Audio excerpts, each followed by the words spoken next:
sign where you go see for construction work, make we tell you that one.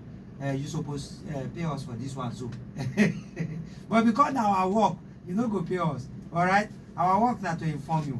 Now if you dey near construction site, you see this triangle, okay, red for the center, another triangle dey inside the one wey be red, white. You go see one person where they draw there, like say you hold shovel with sand for in front.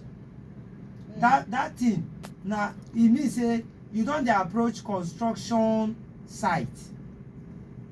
Make I repeat am, na triangle red with another triangle white inside, human being wey dey draw with shovel and sand for front.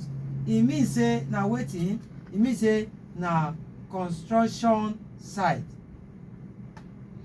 E mean say na construction site, okay? So that by the time you get to that construction site, you go slow down. And one of the things be that you go need to slow down, make you no dey drive anyhow. Follow am.